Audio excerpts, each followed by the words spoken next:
All of humanity's problems stem from man's inability to sit quietly in a room alone. Blaise Pascal wrote those words almost 400 years ago, and of course, he had no idea how much harder this feat of stillness, sitting with ourselves, would become. I hope you all are finding some quiet time this summer. Ideally, not in a room. I hope you're outside, perhaps in a kayak or on a surfboard or leaning into a bicycle turn, enjoying the great outdoors, disconnecting from the 24/7 news cycle and the endless scroll of social media, thinking big thoughts, thinking small thoughts for that matter, finding the stillness that sometimes leads to insight. And if you haven't done any of that this summer, well, maybe this conversation with Ryan Holiday, one of our favorites, will inspire you.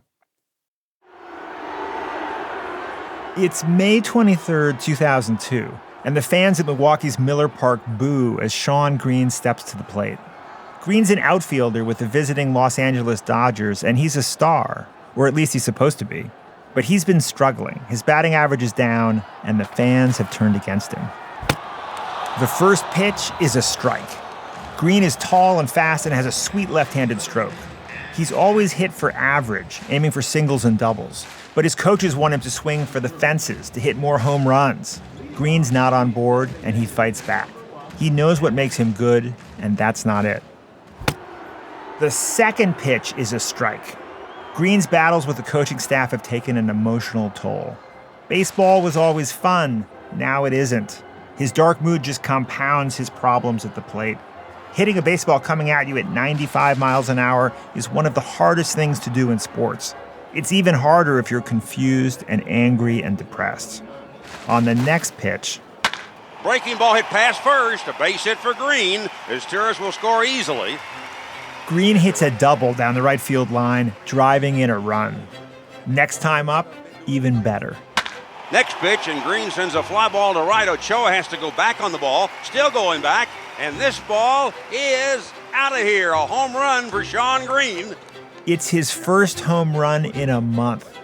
And the time after that? Two-thirds. Green swings, drives it high and deep to right center field. This one is back, and he's hit his second home run in the ball game. He hits another homer in the fifth inning. And then in the ninth? There's a drive to right center field. He's done it. 4 home runs for Shawn Green. The Milwaukee fans are on their feet, giving him a standing ovation as he circles third. What a day. Green ends the day with 6 hits, 4 of them homers. It's the only time that's ever been done. He homers 3 more times in the next 2 days. And as he circles the bases after each home run, his face is completely blank. Life comes at you fast, and baseball's in the major leagues even faster. The speed of the pitch taught me an incredibly valuable lesson, that to achieve the seemingly unachievable, you have to go slow to go fast.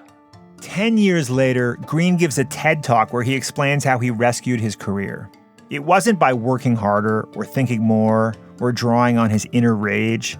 It was by settling his mind, using techniques he learned from a master of a martial art called Qigong. Qigong is an ancient Chinese martial arts form of meditation that integrates physical postures, breathing techniques, and focused intentions.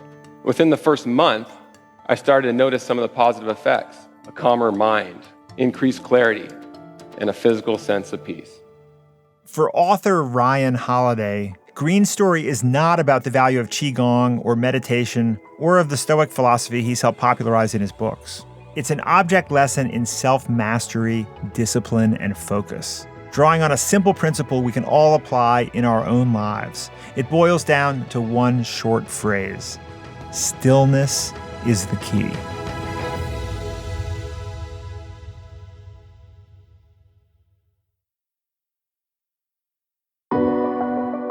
From Wondery, I'm Rufus Griscom, and this is The Next Big Idea.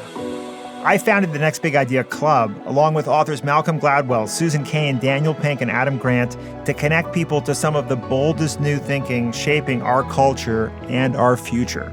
Each week on the podcast, we bring you one idea with the power to change the way you see the world.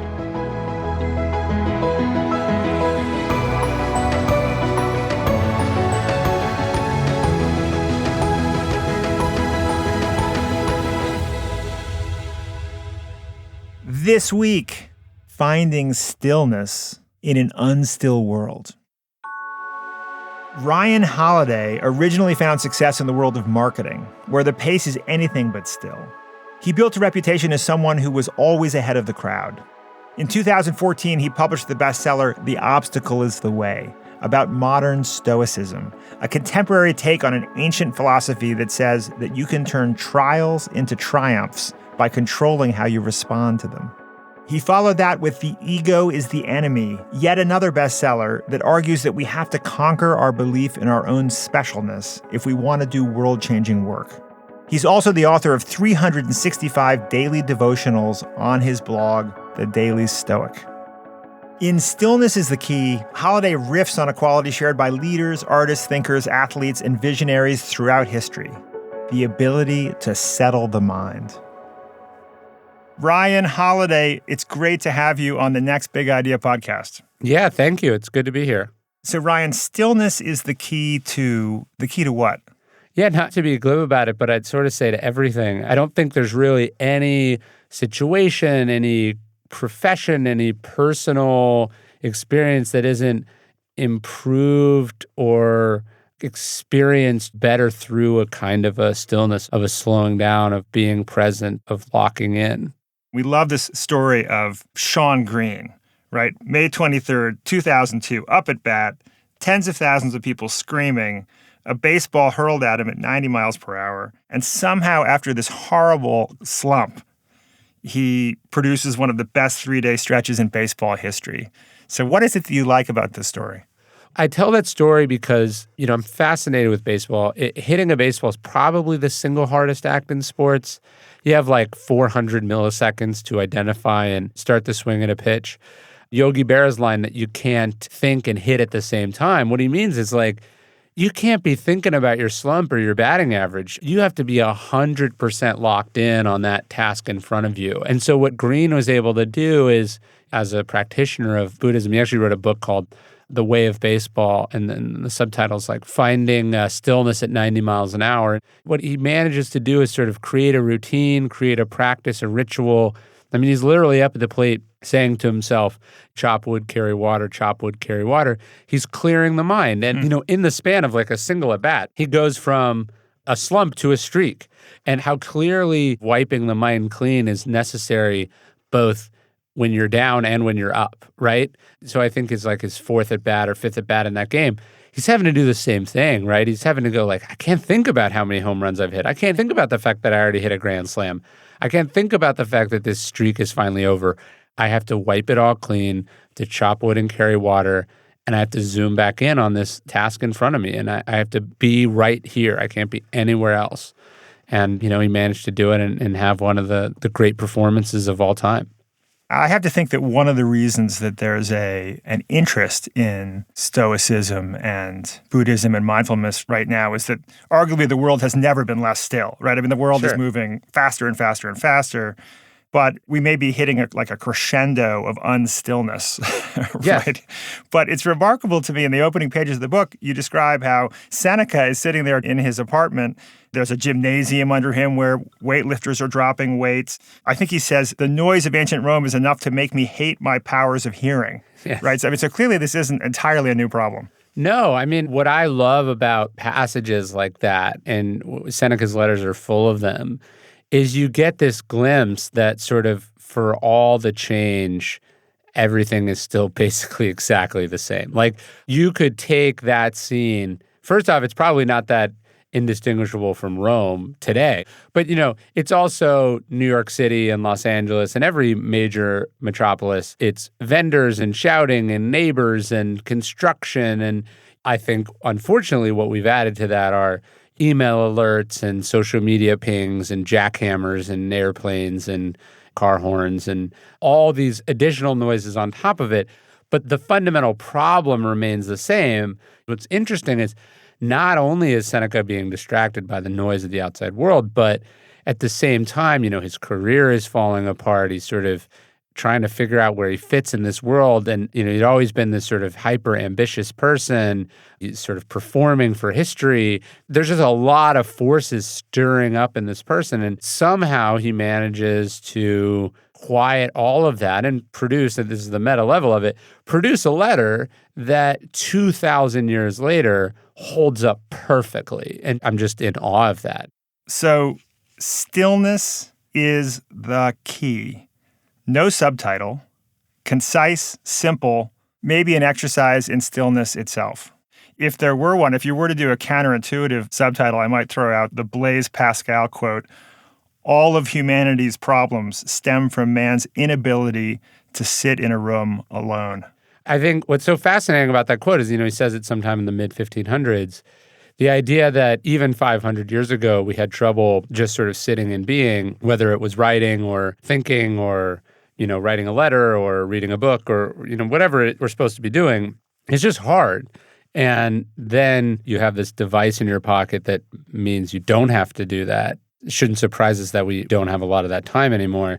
They actually did a study, I think, where they gave people two options. You could sit quietly in a room alone for 15 minutes, or you could give yourself a painful electrical shock and leave. And the majority of people take the painful electric shock. So this inability to sit quietly with our thoughts, I think, is a perennial human problem, but certainly one that's been exacerbated by technology and just like the frenetic pace of the modern world.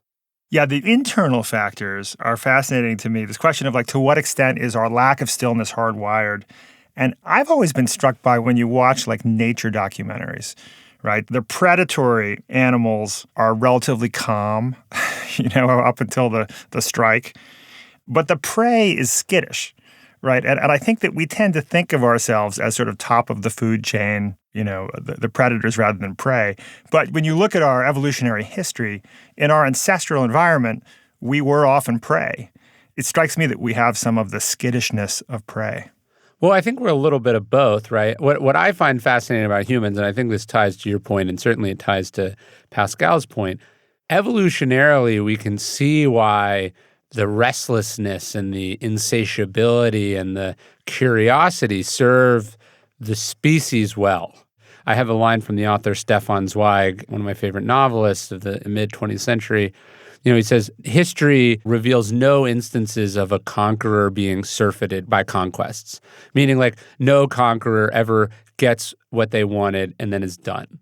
And he was talking about Magellan. He wrote a fascinating biography of Magellan. We can see why Magellan's desire to explore, he takes this massive risk.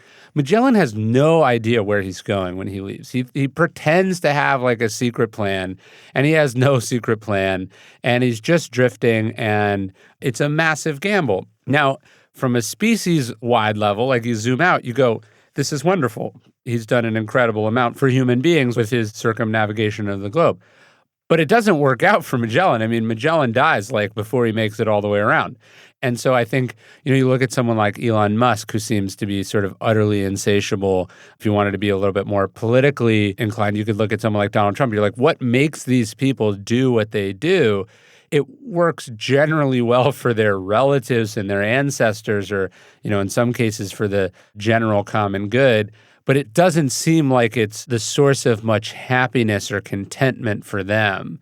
And in fact, what sort of defines them is the inability to be still, the inability to enjoy what they have, even as incredible as the scope of their accomplishments has been. You also write about Leonardo da Vinci. Leonardo da Vinci was driven by a desire to replace his father, who never fully embraced him. Yes. And this hunger created some of the greatest art in the history of man. And so on the one hand, you can say we hope for Leonardo da Vinci with success and wisdom and reflection comes greater calm and stillness. But we wouldn't necessarily wish away the unstillness, the complexity that drove that in the beginning. Would you agree? Yeah, I mean, what I think is fascinating about Da Vinci is that, so yes, on the one hand, it fuels this great art, but it's also the reason that half of his art is not finished because he couldn't stay in one place long enough. He would pick these sort of battles and squabbles with people. And it's why ultimately he dies very far from Italy, because he kept packing up and moving every few years. He would get this itch. And instead of going to therapy like a modern person, he was I need a new patron. I think it was Epictetus who told his students that the chief task in life is to identify and separate what is in our control from what is outside our control. which reminds me of the great serenity prayer, which I'm sure you've heard. Yeah. Oh Lord, grant me the serenity to accept the things I cannot change, the courage to change the things I can, and the wisdom to know the difference.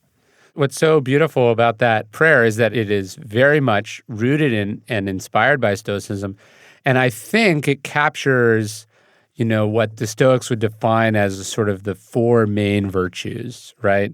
Wisdom, justice, that's doing the right thing, moderation, that's sort of balance, and then the courage to sort of face a world that is so largely outside of your control. And so what the Stoics believe is that although the vast majority of what happens is outside of our control, what we always retain, what remains in our control, is the ability to respond to those circumstances. And so that's kind of the core precept of the philosophy, which is like, events you don't control, but how you respond to events, that's you. And so this distinction between what's up to you and what's not up to you is obviously that's a thing you want to run through on a regular basis. But on the sort of meta level, what you realize is that basically nothing is up to you but your own thoughts, opinions, and actions. There's little doubt in my mind that there's a kind of equipoise implicit in Stoicism and Buddhism and mindfulness that delivers a peace of mind, which we all need, and great strategic advantage in navigating life. Yes. But I do wonder, when you look up, I've always thought of the word Stoic as having a little bit of a pejorative connotation. Like Merriam-Webster says that Stoics aspired to be free from passion, unmoved by joy and grief. And that causes me to think, but isn't the reason we're here precisely to be moved, right? To experience joy and grief? And as sentient beings, isn't it our job to smell, taste, relish our senses? There's basically been no phrase done more of an injustice in the English language than the phrase Stoic philosophy. When we think Stoic, we think lowercase Stoic, emotionlessness, a suppression of emotion. And then when we think philosophy, we think sort of abstract, theoretical, sort of impractical nonsense, basically. And Stoicism, on the other hand, is, I think, the uppercase Stoicism, as we call it, is a far more robust, human, resilient, sort of, robust way of living that I don't think is about emotionlessness in really any way. I think it's about a freedom from destructive passions, right? It's about sort of trying to even out those things we're all trying to even out, right? We're all trying to, nobody's like glad that they lost their temper. We look back at periods where we were racked with grief, and from a distance we go, I wish I'd known then that it was going to be okay, right? I wish I hadn't taken that so hard. And then in moments where we look back where we were celebrating or assuming we'd made it or, we were good, those are the moments we look back and shake our head at and think like how naive we are. So I think what Stoicism as a philosophy is about is not about suppressing emotions, but it's about not being whipsawed by the ups and downs of life. It's about sort of creating a framework, a set of principles and exercises that allow one to thrive and not be so much at the mercy of these forces, interior and exterior. When we've slowed down the whipsaw, Ryan Holiday says, when we've come to terms with what we can change and what we can't, we don't just find inner peace. We find the focus we need to really get things done.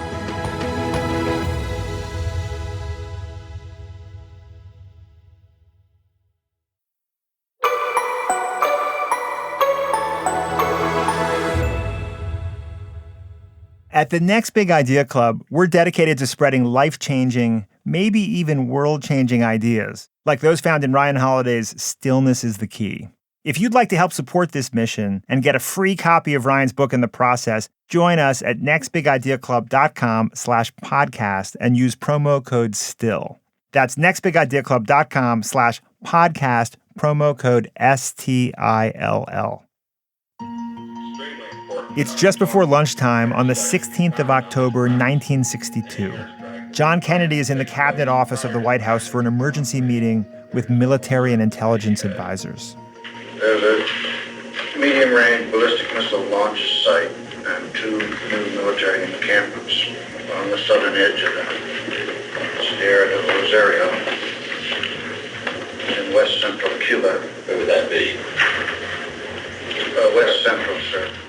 A CIA imagery analyst tells Kennedy that Nikita Khrushchev, the Soviet leader, has installed nuclear missiles in Cuba, 90 miles from the Florida coast. The missiles are capable of destroying most of the United States and killing millions of people. If they're launched and the U.S. retaliates, it could set off a global nuclear war. Defense Secretary Robert McNamara lays out the options. I'd like to outline very briefly some possible military alternatives and ask General Taylor to expand upon them. McNamara is understandably nervous. The fate of much of the world is at stake. Military men like solid information, and there's a lot he doesn't know. If there are nuclear warheads associated with the launchers, you must assume there will be nuclear warheads associated with aircraft. Even if there are not nuclear warheads associated with aircraft, you must assume that those aircraft have high explosive potential. We have a serious air defense problem. Over the next few days, a stream of experts offer the president advice. Together, they game out the scenarios. On October 19th, in a special meeting of the Joint Chiefs of Staff, Air Force General Curtis LeMay recommends an airstrike. Kennedy resists the advice to attack. Instead, he takes long walks in the White House Rose Garden, trying to puzzle out the Soviets' motivations. They know we have more nuclear weapons. They know we have missiles in Turkey, within striking distance of Moscow. Why would they want to provoke us? After hours of quiet contemplation, he concludes that the Russians think he's weak. It's not that they want to provoke a response, it's that they think he won't respond. But proving them wrong is no reason to start a nuclear war.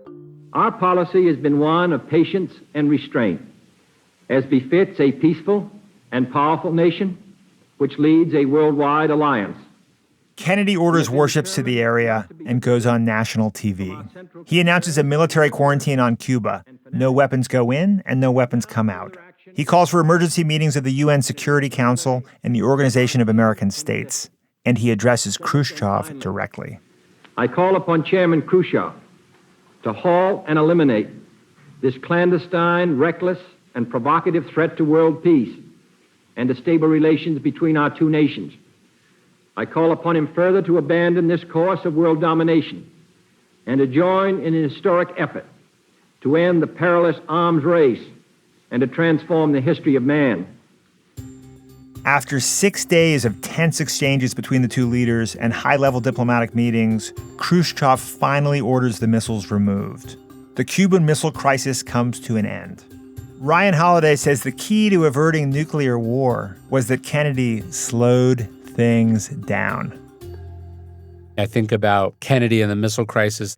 There is an unreasonableness to his insistence of sort of, no, let's walk through this. Let's not do the easy military option. Let's figure this out. There's got to be a way out of this. I'm not giving up so easily. Why did the Russians do this? What do they want? How can we work this out? I'm willing to do whatever it takes to work this out. We expect the president to be decisive, to act immediately, to respond to clear and present dangers. Kennedy had this expression, he's like, let us use time as a tool, not as a couch. The insight and the empathy it took to go, hey, I actually think the Russians massively overextended themselves here and that we can give them a moment to come to their senses. But if we act, if we just rush in, if we do, this is why the Stoics believed passions were so dangerous. Mm-hmm. If we react emotionally to this, there's not going to be any of us around to regret that decision. And so I think what you see in the missile crisis is what great leaders do, which is that they slow things down.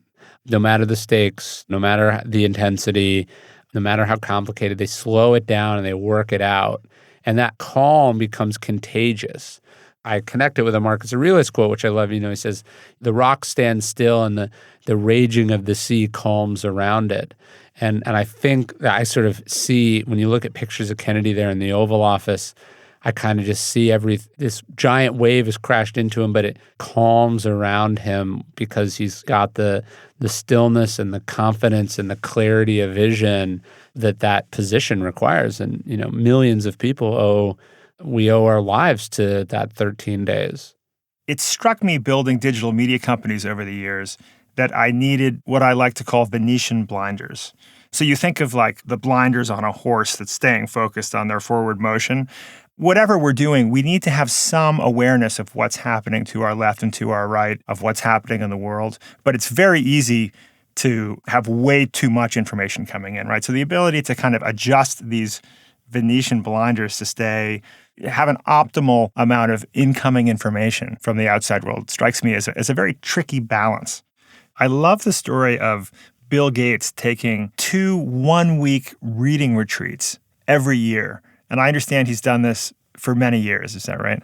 Yeah, look, and it's easier to retreat in a cabin in the woods and just, read about things when you're a billionaire and you have, very few direct reports. But I've been lucky enough through some of my works to meet, sort of different billionaires or very high-ranking government officials or CEOs. You realize they don't do anything during the day. That's not what that role is.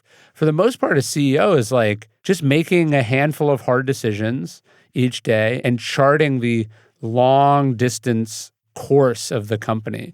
I think even for creatives, it's if you're just always, let's say you're a comedian, you're just out there performing all the time, you're not going to be engaging in the normal experiences of life that fuel the material. Just yesterday, I was working on something and then I had to go somewhere, so I had to go take a shower.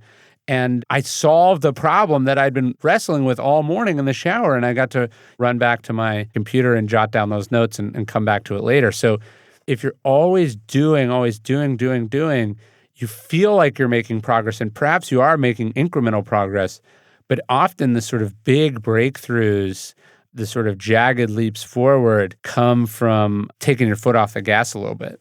You make a compelling case that stillness leads to happiness or increases our happiness. Is that part of the competitive advantage? I don't know if it's a competitive advantage or it's just its own advantage. When I think about the best moments of my life, I wasn't I'm so busy, this is wonderful. It was sitting on a porch swing, or it was driving in the car with someone, or it was taking a walk, or it was just hanging out. The moments where we feel happiness, we are almost always still in some way. So I think a life requires both accomplishments and sort of those moments of peaceful stillness as well. A friend of mine did this study a few years ago, and he looked at hundreds and hundreds and millions of social media posts and blog posts and things. And he found that young people tend to, when they say things like, I'm happy because, or, I feel so good because, what comes after that almost invariably was some form of accomplishment, right? I got a promotion and I feel great. Or, I feel so happy I have $1,000. And then on the other hand, as people age, it tends to shift towards contentment. So it's I feel happy I'm with my grandchildren. I feel happy I'm in my favorite park, things like that. And so that struck me as being true in my experience. And so I think those moments of contentment usually come from a place of stillness. How about toxic thinking, Ryan? You write about how toxic thinking gets in the way of stillness. Yeah, there's a lot of people, myself included, who sort of pick up thought patterns from childhood that, it doesn't matter if you are in a beautiful cabin in the woods. You're not going to be thinking how beautiful this is. You're going to think about, I can't believe I'm playing hooky from work. I'm an imposter. I'm going to fall behind. Or you're thinking, I got to post pictures of this on Instagram so people know how smart and creative I am for doing this. We can sort of get caught in these patterns, usually that we pick up quite early. Psychologists call this sort of inner child. And I think a lot of us have, even though we are adults, even though we have businesses or cars or positions of influence, we are sometimes not who we seem to the outside world because actually we're 7.5 or we're, the 11-year-old whose parents sat them down and said they were getting a divorce or, whatever it is. We've got this sort of inner child run amok. I have a quote from Fred Rogers. He's like, the child is in me still and sometimes not so still. And I think that's a wonderful way to put it because I think a lot of the reason we don't have stillness is because of that. So let's talk about how stillness makes us more effective. I read recently that the mindfulness business is now generating $1 billion in revenue, largely from all these apps, which I enjoy. There are 1,000 mindfulness apps. I only use one. Sure. Clearly, there are a lot of people for whom this is delivering a competitive advantage, or certainly at minimum, the perception of a competitive advantage. Sure. Why is that, and why now? I think this goes to what you're saying earlier, which is that we feel busier and more overwhelmed than ever before. But I think people used to have ritual and routine built into their life. And for thousands of years, that was what we did, right? People had sacrifices or they saw priests or they went to church or, they prayed before bed. And so there used to be kind of a process through which we slowed down, which we had some quiet time with ourselves, which we were reflective, which we saw a big picture, where we were connected to something much bigger than ourselves.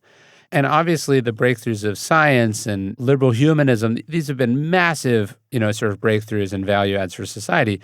But they have had the unintended consequences sort of knocking down some of those old things. And I think what we're turning back towards is some of the slightly more secular, but nevertheless ancient and tried and tested strategies for inner peace and tranquility. And so I think people are realizing like, oh, it's very hard to be good at what I'm doing and be doing 10 other things at the same time, right? It's very hard for me to focus on this multi-year project I'm working on as I'm getting emails every minute from other people asking me how it's going, or I'm seeing news alerts about what other people are doing. And so I think we're realizing, oh, we need some framework for how we navigate this. And it happens that this was already discovered quite some time ago. So Ryan Holiday argues that to make effective decisions, you need to be as still as a rock in the middle of a raging river. You need to conquer your impulses and be guided by your values. You need to get to know yourself. Now, all that sounds pretty mystical. How do you actually do it?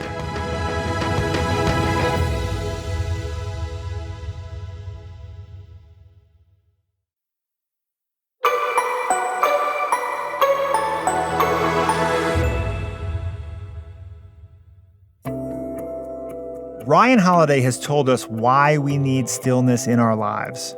But how do we get there? In Stillness Is the Key, he argues that there's no one way. He gives us loads of examples of people taking different approaches based on their personal or historical circumstances. He offers no clever acronyms or nifty tricks, just a few basic principles that you can apply to your life as you see fit. So let's talk about the nuts and bolts of what we can do, practically speaking, to bring more stillness into our lives. Yeah, I mean, I could probably just kind of walk you through my morning. So this morning I woke up about, I think 6:20. I got a 5-month-old, so he woke up, and so we sort of spent time playing on the floor while everyone else slept. And then my other son woke up, and so I took them for a walk. We went on a long walk on a dirt road near our house, and we were just sort of outside. We watched the sun come up. I didn't bring my phone. I don't use my phone in the mornings. My thing is I don't use it for at least an hour after I'm awake, but often it's as much as 2 or 3 hours. And then I came home, and the first thing I did is I went into my study and I sat down with some journals, and I just sort of wrote. There's no outcome expected. It's just some sort of quiet time with your own thoughts. But putting them on paper is, I think, important because you have to concretize them. You have some physical distance from them. And when you think of what Stoicism is, the vast majority of it is letter writing and journaling. And so what survives to us is not so much the anthologies or the multi-volume sets on this topic or another. It's the private thoughts of these interesting people who are wrestling with the same ideas that you and I are talking about. So after the journaling was done, that's when I went straight into the writing that I had to do for the day. And so by like noon, I was more or less done with what I really had to do for the day. And then the rest of the day, I try to get up early. I try to win the morning. I try to slow things down, try to make sure that I'm not reacting and that I'm not starting the day on my back foot, and that I'm doing the important sort of creative deep work stuff as early as possible. And I find that to be a recipe for both creative success and I think sort of personal happiness. And then, it frees me up this afternoon. I went for a run. I had an idea. I came back and worked on that a little bit. That's not the only work you're doing, but I try to front load it as much as possible. You talk about changing our behavior to create the space for stilling our minds. What do you think for most people is the hardest change to make? I'd say for me, a big one is saying no. I got these 2 speaking requests in my inbox I was just looking at before I came here, and they're cool opportunities. It seems like it'd be cool, but it's not paid, and I don't really want to do it, and I got a busy month, and I don't want to be, this person's a friend of a friend, and I don't want to say no. I think we're bad at judging opportunity costs. We say maybe or I guess when really we deep down we want to say no, but we don't want to be a bad guy. So I think the big behavior is just, one of my favorite questions from Marcus Aurelius, he says, everything you're considering, ask yourself, is this necessary? And if you can eliminate the things that are not necessary, you'll have more tranquility and you'll do more better. And that's something I'm constantly struggling with. And I having written about it, I hear from lots of people, we're just doing more than we should be or more than we need to be. And this is a kind of a hidden cost on all of our work as well as all of our happiness because we're just so massively overextended. And then this is what creates burnout and it creates resentment and it creates suboptimal performance. You say in the book that connection is necessary in our lives, and connection typically involves other people, and other people are a big part of distraction. How do we include other people in our journey towards stillness? Yeah, sure. Relationships, they have a cost. But what the Stoics would say is, you don't take the work with you when you die, right? You don't take the money with you when you die. The work doesn't hug you at night. It doesn't reassure you when you're scared. It doesn't run down the hall shouting, "Daddy." I think a life where one dedicates themselves exclusively to accomplishment is ultimately pretty empty. You say in the book, you journal to wage peace with yourself, which I thought was a really nice turn of phrase. Is the instruction or the desire to reflect on the day or the recent past and reflect on how you could do it better or what you aspire to? What's the sort of formula? A little bit of all those things. I use a couple different journals. As a bullet journal where I just sort of riff. I use this journal called One Line a Day, and you just write one sentence per day. I usually just write one sentence about the day just passed. I like even journals that have prompts or guided questions. I think that can be pretty helpful as well. And how about meditation and breathing rituals? Is that a regular part of your day or something you recommend? I wish I could say that it was a more regular part of my day. It just tends to not be how I operate. I tend to find walking to be more meditative, exercise to be more meditative. I do try to take some time where I just sort of sit and do nothing, but the meditation hasn't really done it for me.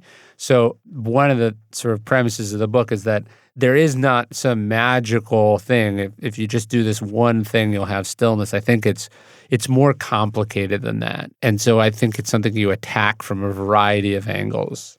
Does your decision to embrace the Stoic philosophy and write this wonderful succession of books, is this partly a process of reconciling with or complicating your own ambition and hunger and unstillness?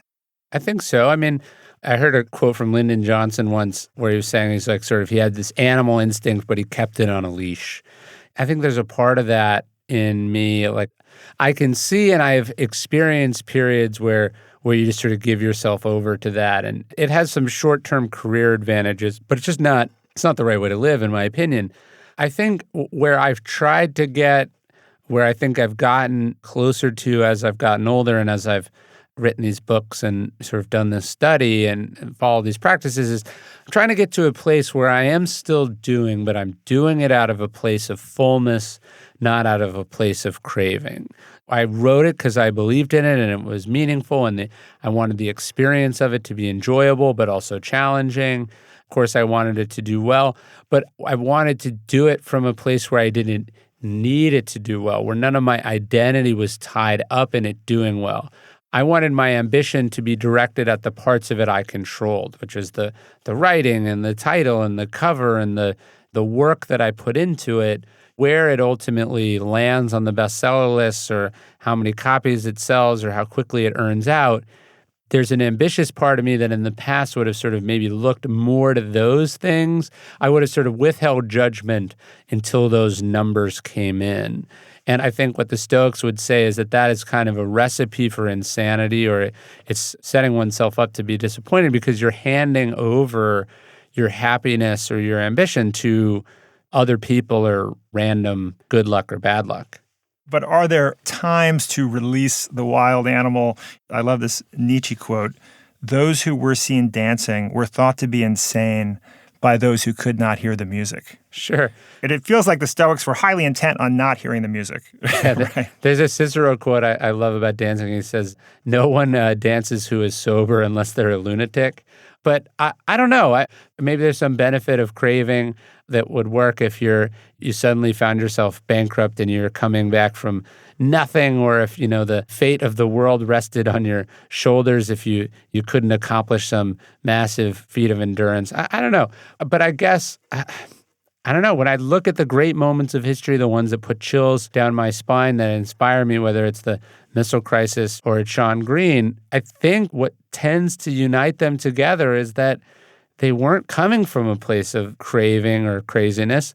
They were coming from a place of sort of, not even a place of restraint. They were just coming from a place of, just from a better place. And I think my books are about trying to get there, and I'm trying to get there in my own life. Well, Ryan Holiday, thank you so much for coming on the Next Big Idea podcast. That was super interesting and I think really helpful for our listeners. Oh, well, that's great to hear. Yeah, thanks for having me.